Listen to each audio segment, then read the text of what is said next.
امام پہ تہمت. اب کوئی غیر سن لے تو دیکھو شیعوں کا امام کرے جھوٹ بولو اور قرآن میں جھوٹے پہ لعنت. عزیزو ایسے آج اختلافات ہو رہے ہیں، نا اہلوں کو ہم نے منبر پہ بٹھا دیا ہے، لہذا اختلافات ختم نہیں ہوں گے جب تک کہ حقدار منبر پر نہ آئے. صلوات پہ محمد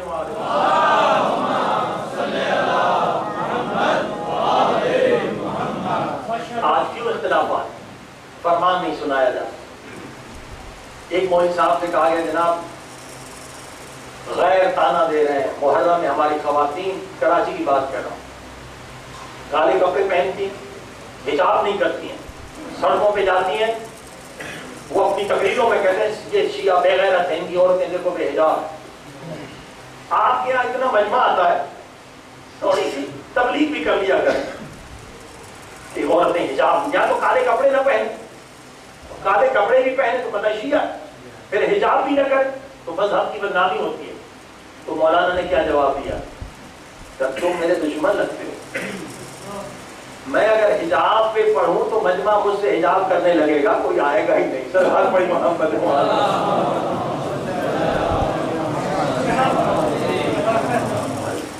یہ ایسے ہمارے اسٹیج پر آنے والے جو امر بالمعروف کرنے والے نہیں ہیں میرے عزیز و دوستو. اسی لیے اختلاف. یاد رکھیں امام حسین کا مقصد صرف یہ نہیں تھا کہ ہم روئیں اور ماتم کریں، روتے ہم اپنی قبر کے لیے، اور روتے ہم اپنی شفاعت کے لیے، اور روتے ہم عبادت ادا کرنے کے لیے، مگر مولا حسین کا مقصد کچھ اور. اور میں نہیں کہتا، ہر معصوم نے بتایا ہے کہ مولا حسین کا مقصد کیا تھا. آپ بھی زیارت پڑھتے ہیں، زیارت وارثہ کھولیں، زیارت عاشورہ کھولیں، ہر زیارت امین اللہ پڑھیں. کیا ہے؟ اشہد انک قد اقمت الصلاۃ وآتیت الزکاۃ وامرت بالمعروف ونہیت عن المنکر. مولا حسین نے گواہی دیتا ہوں کہ آپ کی شہادت کا مقصد یہ تھا کہ نماز قائم رہے، زکوٰۃ قائم رہے، امر بالمعروف زندہ رہے، نہی عن المنکر زندہ رہے. یہ مولا حسین کا مقصد ہے. اللہ اکبر. اس مقصد کے لیے امام حسین نے قربانیاں دی ہیں. آج اسٹیج پر ایک جو نہ کوئی امر بالمعروف نصیحت کرنے کے لیے تیار نہیں. تو اختلاف تو ہوں گے. مولا کا فرمان نہیں سنا. ایک فرمان سرکار امام موسیٰ کاظم کا سنا،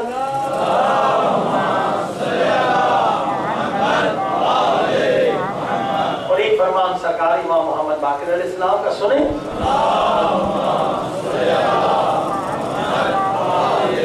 اور جب بھی یہ فرمان میں نے سنایا اور جس نے دل سے سنا، 20 سالوں کی دشمنیاں دوستیوں میں تبدیل ہو. امام کا فرمان معجزہ. جہاں بھی میں نے سنا ہے، افریقہ ہو، پاکستان ہو، امریکہ، 20 سال کی دشمنیاں دوستیوں میں بدل گئے. یہ امام کا معجزہ ہے، امام کے فرمان کا معجزہ. آج بھی معجزہ. سرکار کیا فرماتے ہیں؟ فرماتے ہیں 2 مومن اگر آپس میں کسی وجہ سے بھی ناراض ہو جائے، اگر 3 دن سے زیادہ آپس میں بات چیت نہ کریں، دونوں پہ خدا کی لعنت پڑتی ہے. ایک مومن کھڑا ہو گیا، کہا مولا 2 مومن آپس میں لڑے، ایک قصوروار ہے ایک بے قصور. تو جو بے قصور ہے اس پہ بھی لعنت پڑے گی؟ امام نے کہا ہاں. بولا وہ کیوں؟ اب امام نے اپنے لفظ میں آسان کروں تاکہ بچے بھی سمجھ جائیں.